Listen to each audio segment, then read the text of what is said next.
Students, आज हम लोग देखेंगे ग्राफिकल रिप्रेजेंटेशन ऑफ मोशन का पार्ट 2। कल हम लोगों ने पिछले अपने पार्ट में देखे थे सारे ग्राफ्स, जिसमें हमने क्या डिस्कस किया था। डिस्टेंस टाइम ग्राफ था, उसमें वेलोसिटी टाइम ग्राफ था, और लास्ट में बताया था मैंने आपको, अगर बॉडी यूनिफॉर्म वेलोसिटी से मूव कर रही है विथ पर्टिकुलर टाइम तो यूनिफॉर्म एक्सेलरेशन रहेगा, उसमें उसका ग्राफ क्या आएगा, स्ट्रेट लाइन आएगा। ये तीनों ग्राफ कर हम डिस्कस कर चुके थे डिटेल में। आपने नहीं देखा है तो पार्ट 1 जाकर देखें, क्योंकि इक्वेशन ऑफ मोशन ग्राफ के बिना आपको समझ में नहीं आने वाली। ओके, मैंने बताया भी था आपको 3 इक्वेशन ऑफ मोशन होती हैं। v equals to u plus a t, s equals to u t plus half a t square, और लास्ट जो इक्वेशन थी वो थी v square minus u square equals to 2as, या फिर v square equals to u square plus 2as। ठीक है, आज हम लोग डराइव करेंगे इन तीनों इक्वेशंस को एक एक से। पहले ये वाली इक्वेशन ड्राइव होगी, फिर ये, और उसका बाद ड्राइव करेंगे। Okay, derive means completely solve करेंगे किस तरीके से ये होता है। ओके, चलिए स्टार्ट करते हैं हम लोग फर्स्ट इक्वेशन का डेराइवेशन। देखो, मैंने कल आपको सिखाया था वेलोसिटी टाइम ग्राफ में, सिखाया था ना कि जब भी ऑब्जेक्ट मूव करता है यूनिफॉर्म एक्सेलरेशन से, यूनिफॉर्म एक्सेलरेशन मतलब क्या होता है, जब भी टर्म लग जाता है आगे यूनिफॉर्म, क्या आगे यूनिफॉर्म, फिर चाहे स्पीड हो या वेलोसिटी हो या फिर एक्सेलरेशन हो या फिर मोशन हो। ठीक है, तो यहाँ पे दो चीज़ों में फ़र्क पड़ता है, एक तो उसके लेंथ पर, ठीक, किस तरीके से ट्रेवल कर रहा है वो, और एक उसके टाइम पर। ठीक, जब बॉडी यूनिफॉर्म एक्सेलरेशन से मूव कर रहा होता है उस समय क्या होता है उसका, वो क्या है, इक्वल वेलोसिटी को कवर करता है in equal interval of time में। ये कल मैं आपको बता चुकी थी। अगर यहाँ पर ग्राफ प्लॉट करेंगे हम लोग तो यहाँ से अगर ओरिजिन है तो इस तरीके से ग्राफ आएगा। यहाँ पर वेलोसिटी है, यूनिफॉर्म एक्सेलरेशन है, और ये है टाइम। ठीक है, तो यूनिफॉर्म एक्सेलरेशन में क्या है, इक्वल वेलोसिटी कवर करेगा वो इक्वल इंटरवल ऑफ टाइम में। इस तरीके से कहीं भी आप रेशियो निकालेंगे सेम ही आएगा। ठीक, अब बात करेंगे किस तरीके से हम लोग इससे फर्स्ट इक्वेशन को डेराइव कर सकते हैं। जैसे कि आपको एक वेलोसिटी टाइम ग्राफ को क्या है हम लोग कंसिडर करना होगा, जहाँ पर जो बॉडी है ना, अभी तो हम लोग ओरिजिन से ले रहे थे। कहाँ से ले रहे थे, ओरिजिन से, और ओरिजिन पे कहाँ पॉइंट क्या होता है, 0 होता है। लेकिन हम लोग क्या है, ओरिजिन से नहीं लेंगे, कोई बॉडी मूव कर रही होगी 0 पर कैसे मूव कर पाएगी, एक पर्टिकुलर उसकी वेलोसिटी होगी, वहाँ से वो क्या है यूनिफॉर्म एक्सेलरेशन की इसकी द्वारा मूव कर रही है। ये क्या है, अपना एक्स एक्सिस है, ये वाई एक्सिस है। ठीक है, यहाँ पर हम प्लॉट करेंगे टाइम t, ओके, एंड इधर हम लोग प्लॉट करेंगे वेलोसिटी। Got it. लेकिन क्या एक वेलोसिटी कैसे करेंगे हम लोग, एक ग्राफ को कैसे प्लॉट करेंगे, देखिए एक ऐसा ग्राफ को कंसीडर करेंगे, consider the velocity time graph of an object that moves under uniform acceleration. लेकिन क्या है, 0 से नहीं है, एक पर्टिकुलर क्या है वेलोसिटी से मूव कर रहा है। सपोज करो वो इस वेलोसिटी से मूव कर रहा है। ठीक है, वेलोसिटी मान लो यहाँ से स्टार्ट करता है तो 0 होती इनिशियल वेलोसिटी, लेकिन वो एक पर्टिकुलर पॉइंट से स्टार्ट कर रहा है, मान लो वो ए पॉइंट है और रीच करता है बी पॉइंट पर, तो इसकी वेलोसिटी 0 नहीं होगी, क्योंकि यहाँ से आगे कुछ नंबर ऊपर बढ़ेंगे, राइट, और यहाँ से क्या है टाइम भी बढ़ेगा। तो यहाँ उसकी मान लो जो इनिशियल वेलोसिटी है उसने जो कवर की थी वो मान लेते हैं हम लोग u। ओके, और फिर वो क्या है, एक पॉइंट में क्या है इसकी वेलोसिटी u है, और फिर ये क्या है आगे बढ़ता है ऑब्जेक्ट और इंक्रीज हो जाती है वेलोसिटी, पॉइंट बी पर पहुंच जाता है, और फिर इसकी वेलोसिटी क्या है, इंक्रीज होकर कितनी हो जाती है, v। Okay, this is the initial velocity of an object and this is the final velocity of an object. Okay, u here represents initial velocity and v here represent final velocity। Okay, एक particular t time में, time t आपका run नीचे कर रहा है, और uniform acceleration में move कर रही है, मतलब एक पर्टिकुलर टाइम में पर्टिकुलर वेलोसिटी को कवर कर रहा है ऑब्जेक्ट। तो किस एक ए एक्सेलरेशन से मान लीजिए ऑब्जेक्ट मूव कर रहा है, एक्सेलरेट हो रहा है आगे। Got it? इतना समझ में आ गया? इसके बाद हम क्या करेंगे, अब आप लोगों को इसको डराइव करेंगे फर्स्ट इक्वेशन के लिए। कैसे करेंगे? सबसे पहले वी विल ड्रॉ परपेंडिकुलर। क्या ड्रॉ करेंगे? परपेंडिकुलर। परपेंडिकुलर कहाँ से ड्रॉ करेंगे? इस पॉइंट से, बी पॉइंट से एक परपेंडिकुलर ड्रॉ करेंगे to the x axis. Okay, इसको हम लोग मान लेते हैं let this point will be C. Perpendicular means 90 degree. Okay, और एक अनदर हम लोग परपेंडिकुलर ड्रॉ करेंगे from point B at y axis, and इस पॉइंट को हम लोग मान लेते हैं ई। ओके, सो दो परपेंडिकुलर ड्रॉ की हम लोगों ने, एक पॉइंट सी है और एक पॉइंट ई है। Clear? The perpendicular line B C and B E are drawn from point B, okay, on the time axis या फिर x axis, and on y axis velocity जहाँ पर प्लॉट है। ठीक है, समझ में आ गया? अब आप देख सकते हैं यहाँ पर मान लीजिए क्या पॉइंट है, ओरिजिन ओ। ओके, अब देखिए आप यहाँ पर क्या है, ओरिजिनल जो वेलोसिटी है, मतलब जो इनिशियल वेलोसिटी है, वो किससे रिप्रेजेंटेड है? ओ ए से। दिख रहा है? O A. And final velocity किससे रिप्रेजेंटेड है? ओ ई है। वैसे बी सी कह सकते हैं इसको, लेकिन हेयर ओ ई से रिप्रेजेंटेड है, equals to B C. Any problem? No? B C लिख दूं? ठीक है, कोई दिक्कत है? नहीं है। और टाइम इंटरवल अपना टी चल ही रहा है, जिसको रिप्रेजेंट किससे किया गया है? ओ सी से। Any problem? ठीक है, अब हम देखते हैं, एक और काम करेंगे, एक पैरेलल लाइन ड्रॉ करेंगे जो पैरेलल होगी किसके? ओ सी के। लेट इट बी इस तरीके से, और इस पॉइंट को हम लोग रिप्रेजेंट कर देंगे डी से। ओके, तो A D will be parallel to O C. O C, this is representing C. Okay, इतनी कहानी समझ में आ गई? अब देखते हैं, देखो ये पूरा क्या था? V,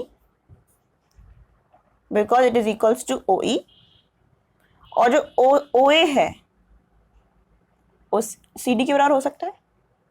जब ये V के बराबर है तो ये भी U के बराबर हो जाएगा ना, तो C D equals to U. So यहां से हम बी डी फाइंड कर पाएंगे, और बी डी जब फाइंड कर लेंगे तो क्या होगा? बी डी आएगा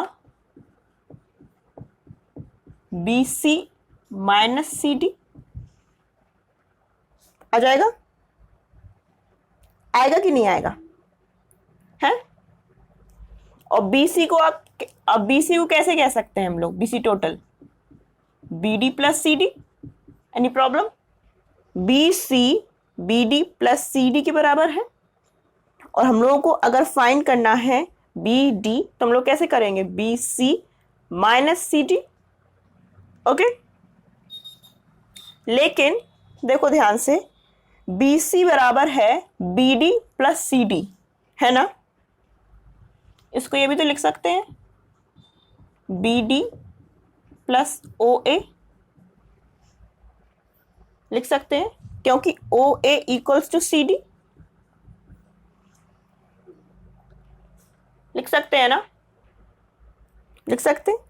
अब देखो BC की वैल्यू क्या थी? V, और VD क्या है? पता नहीं है, और OA की वैल्यू क्या थी? U। तो BD की वैल्यू आ जाती है V माइनस U। आ जाती है कि नहीं आ जाती है? इतना वैल्यू रिप्रेजेंट करेगा V minus U। Any problem? नहीं है ना? अब हम क्या करेंगे, देखो VC बराबर BD प्लस OA, इसको हम मान लेते हैं इक्वेशन नंबर 1, इसको मान लेते हैं इक्वेशन नंबर 2। ठीक, अब देखो वेलोसिटी टाइम ग्राफ है और एक बॉडी क्या है, एक्सेलरेट किया उसने u इनिशियल वेलोसिटी से लेके फाइनल वेलोसिटी v तक। तो हम एक्सेलरेशन निकालते हैं इससे, और एक्सेलरेशन का फॉर्मूला आपको सबको पता होगा, वेलोसिटी अपॉन टाइम होता है। और एक्सेलरेशन यहाँ पर क्या रिप्रेजेंट कर रहे हैं, a, और एक्सेलरेशन मतलब होता है, वेलोसिटी मतलब यहाँ पे क्या है, चेंज इन वेलोसिटी, मतलब इनिशियल वेलोसिटी और फाइनल वेलोसिटी दोनों का डिफरेंस कहलाता है चेंज इन वेलोसिटी, और change in velocity upon time period ये कहलाता है एक्सेलरेशन।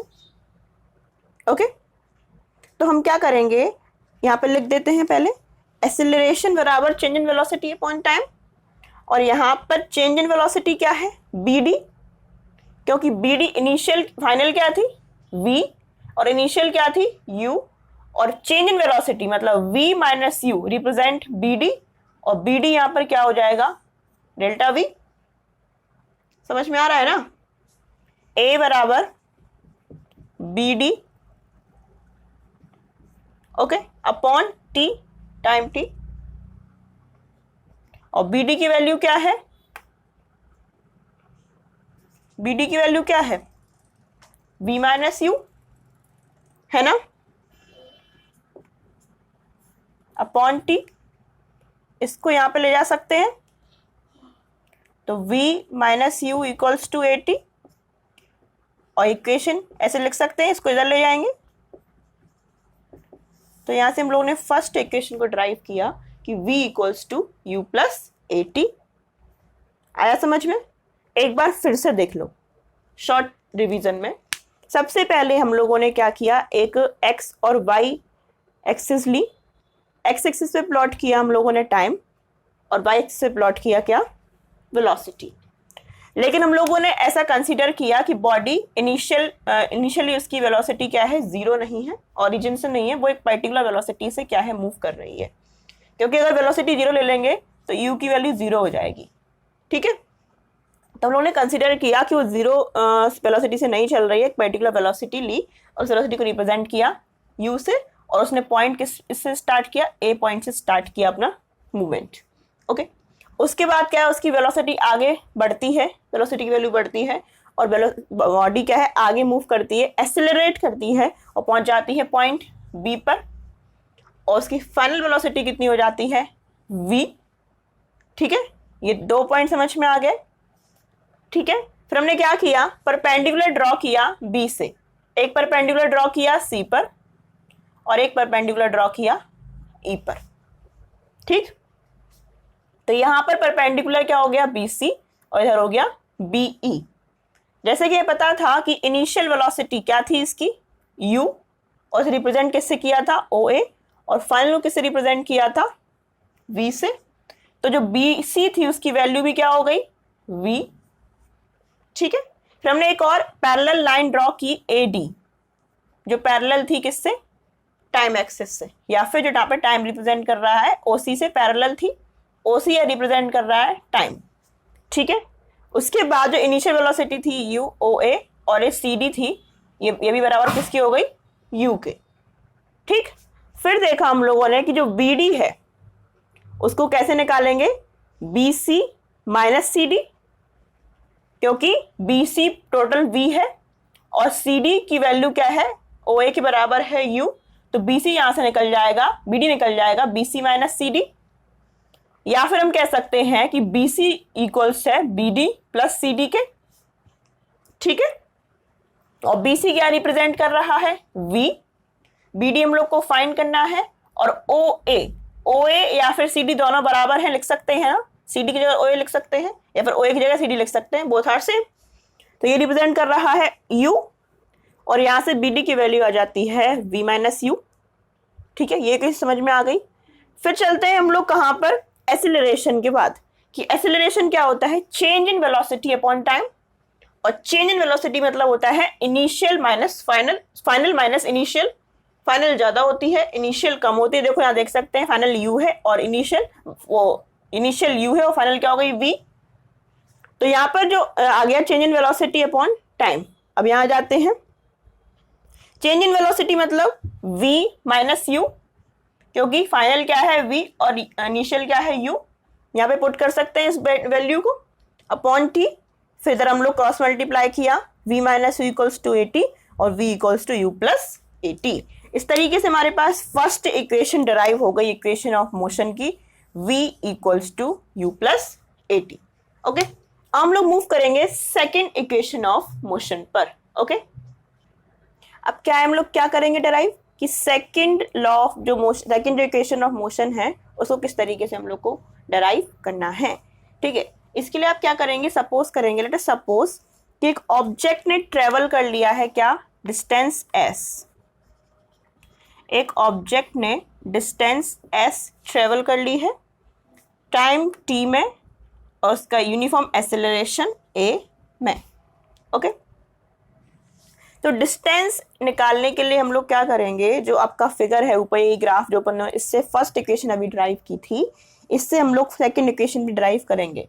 कैसे, डिस्टेंस निकालने के लिए हम लोग क्या करेंगे, सब the distance travelled by an object is obtained, कैसे निकालेंगे, by the area enclosed within O A B C. जो एरिया एनक्लोज्ड हुआ है किसके बीच में, ओ ए बी और सी, इसके बीच में कितना एरिया एनक्लोज्ड हुआ था, कितना एरिया है इसके अंदर, उससे हम लोग निकालेंगे कि कितना डिस्टेंस कवर किया एक ऑब्जेक्ट ने, क्योंकि वो मूव किया ना यहाँ से ही तो यहाँ तक मूव किया है वो, तो इसके बीच में उसने कितना डिस्टेंस ट्रेवल किया वो किससे निकलेगा, ओ ए बी सी, इससे निकालेंगे हम लोग O A B C. And OABC here represents trapezium। समझ पा रहे हैं, OABC क्या रिप्रेजेंट कर रहा है, ट्रेपेजियम रिप्रेजेंट कर रहा है, और इससे आप क्या फाइंड करेंगे, distance which we are representing as S। ओके, O A B and C। देखो यहाँ ऐसे आप फिगर देख सकते हैं दोबारा से, इस तरीके से कुछ दिख रहा है ना, O A B and C।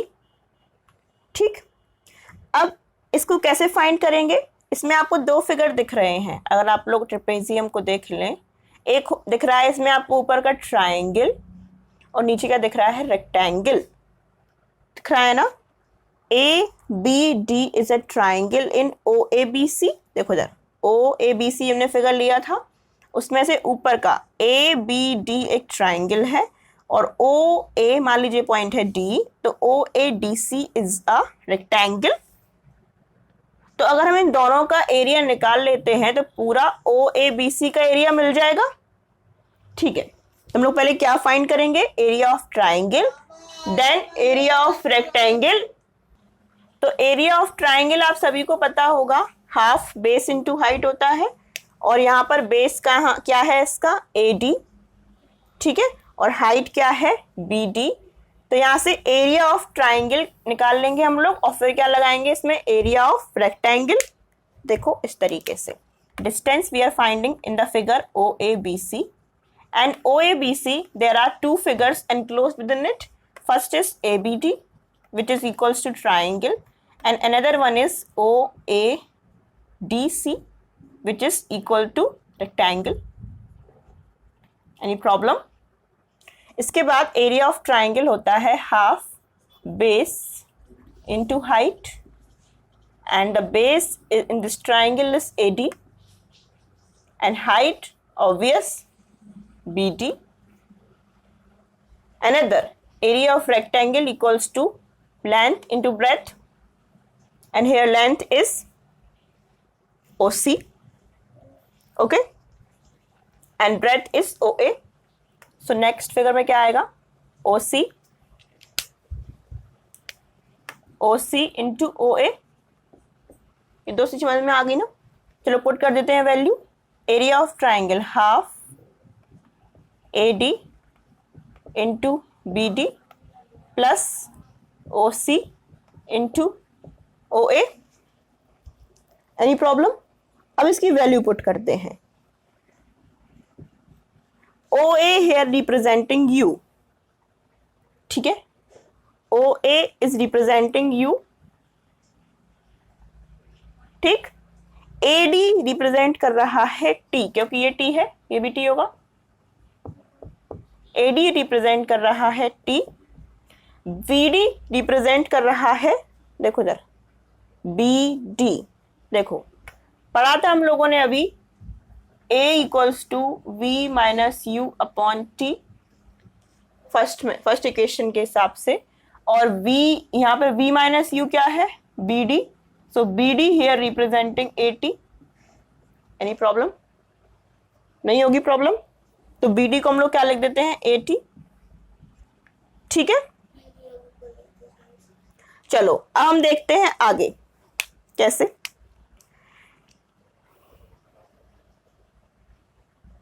और एक और टर्म रह गया है अपना ओ सी, और वो भी रिप्रेजेंट कर रहा है टी, ठीक। अब देखो इसको ऊपर ले जाते हैं इधर, तो वैल्यू क्या आ जाती है, एस बराबर half a t into t plus u into t, s equals to half a t square plus u t, या फिर आप ऐसे लिख सकते हैं s equals to u t plus half a t square, and this represented the second equation of motion, ठीक है। आ गया ना, प्रूव हो गया, फर्स्ट भी प्रूव हो गया और सेकंड भी प्रूव हो गया। अब हम मूव करेंगे थर्ड इक्वेशन ऑफ मोशन कि वो क्या शो करती है, ओके। अब देखो फर्स्ट अपनी प्रूव हो गई और सेकंड प्रूव हो गई, अब देखो थर्ड के लिए देखो, उसके लिए भी यही अपना ग्राफ काम आएगा, इसलिए उन्होंने कहा था कि फर्स्ट जो अपना पार्ट 1 था ना ग्राफ का, उसको ध्यान से देख लेना, ठीक है, क्योंकि ग्राफ से अगर समझ में नहीं आया आपको तो फिर कैसे समझ में आएगी इक्वेशन। देखो इसमें भी क्या निकालेंगे, डिस्टेंस क्या है, डिस्टेंस ने बताया था आपको अभी कि ये रिप्रेजेंट कर रहा है O A B C, distance we can represent it as O A B C, and O A B C is a trapezium. Trapezium का आपने अगर फॉर्मूला पढ़ा है मैथ्स में तो होता है half sum of parallel sides into height, ठीक। फॉर्मूला क्या होता है ट्रेपेजियम का, हाफ या फिर sum of parallel sides upon 2 into height या फिर distance between the parallel sides. अब देखो इसमें ओ ए बी और सी, इसमें पैरेलल साइड्स कौन कौन सी हैं, ओ ए और बी सी, ये पैरेलल साइड्स है ना। ट्रेपेजियम देखो यहाँ देखो, ये अपन लोग ट्रेपेजियम बनाते हैं, एक मिनट, ऐसे O A B and C, parallel sides कौन सी हैं, ओ ए और B C, C is representing here and B is representing here according to this figure, ठीक। तो पैरेलल साइड्स आ जाएंगी ओ ए सम है, बी सी हाफ है अपॉन 2, ठीक। अब हाइट क्या है इसकी, ओ सी, हाइट क्या होगी, या फिर parallel distance between two parallel sides, ये हो गई ओ ए, एक पैरेलल साइड और ये पैरेलल साइड, इनके बीच की डिस्टेंस कितनी है, ओ सी, तो ये आ गई ओ सी, ओके। इतना क्लियर हो गया। ओ सी यहाँ पे रिप्रेजेंट क्या कर रहा है, टी, ओ ए रिप्रेजेंट कर रहा है यू, बी सी रिप्रेजेंट कर रहा है वी, और ये है क्या, डिस्टेंस एस। पुट कर देते हैं पहले वैल्यू, तो एस बराबर यहाँ पे क्या आ गया अपना, u plus v upon 2 into t. हम लोगों ने पढ़ ही लिया है फर्स्ट इक्वेशन ऑफ मोशन के हिसाब से, v equals to u plus a t, पढ़ लिया है ना, पढ़ रहा था ना फर्स्ट इक्वेशन ऑफ मोशन में, v equals to u plus a t, तो यहाँ से हम लोग t की वैल्यू फाइंड कर सकते हैं। चलो करते हैं, v minus u equals to a t, और t की वैल्यू आ जाएगी v minus u upon a, any problem. तो t की वैल्यू क्या आ गई, v minus u upon a, इसको हम लोग पुट कर देंगे इसमें, ठीक है, पुट कर देते हैं, s equals to u plus v upon 2, और v minus u upon a, ठीक। और ये नीचे क्या हो गया 2a, ठीक। जब इसको आप सॉल्व करेंगे, चलो सॉल्व करके भी दिखा देते हैं। अब देखो इसको सॉल्व करेंगे हम लोग, u v ऐसे मान लीजिए, ठीक। इसके बाद u v इसे मल्टीप्लाई किया, फिर आएगा माइनस यू स्क्वायर, क्योंकि यहाँ भी u और यहाँ भी u, ठीक है, साइन के साथ करेंगे। फिर आएगा क्या आएगा v स्क्वायर, क्योंकि यहाँ भी v, और फिर माइनस u और v, तो प्लस का और माइनस का ये तो निकल ही गए, ठीक है। और 2a यहाँ पर है और इधर आ गया s। Any problem? अब देखो इधर से इसको क्रॉस मल्टीप्लाई करेंगे तो 2as equals to minus u square plus v square, ठीक है। अब हम आगे क्या बढ़ेंगे, आप इसको ऐसे भी तो लिख सकते हैं हम लोग, इस वाली वैल्यू को, कि 2as बराबर v square minus u square. कुछ नहीं किया मैंने, इस टर्म ई वाले इस स्क्वायर को यहाँ पर ले गई सेम साइन के साथ। तो अब देख लो यार, इस ऐसे भी तो लिख सकते हैं 2as, कोई प्रॉब्लम? बस यहाँ पे टर्म यहाँ पे राइट लेफ्ट में चेंज कर दिया, ठीक है। अब v square equals to u square plus 2as, यहाँ पे ले गए, साइन पॉजिटिव हो गया और यहाँ से आ गई थर्ड इक्वेशन ऑफ मोशन। आ गई आगे समझ में? ये भी सही है और ये भी सही है। इस तरीके से हम लोग ने क्या है कंप्लीट कर ली 3 इक्वेशन ऑफ मोशन। पहली इक्वेशन ऑफ मोशन क्या थी, v equals to u plus a t. Second थी s equals to u t plus half a t square. और थर्ड थी v square equals to u square plus 2as या फिर v square minus u square equals to 2as। यहाँ से अपनी 3 equation solve हो गई। सो इसमें इतना ही था, बाकी आपका कंप्लीट ही हो गया है। और इस तरीके से हमने रिवाइज किया 3 इक्वेशन ऑफ मोशन और ग्राफिकल रिप्रेजेंटेशन ऑफ मोशन को। Okay, thank you and stay connected with me.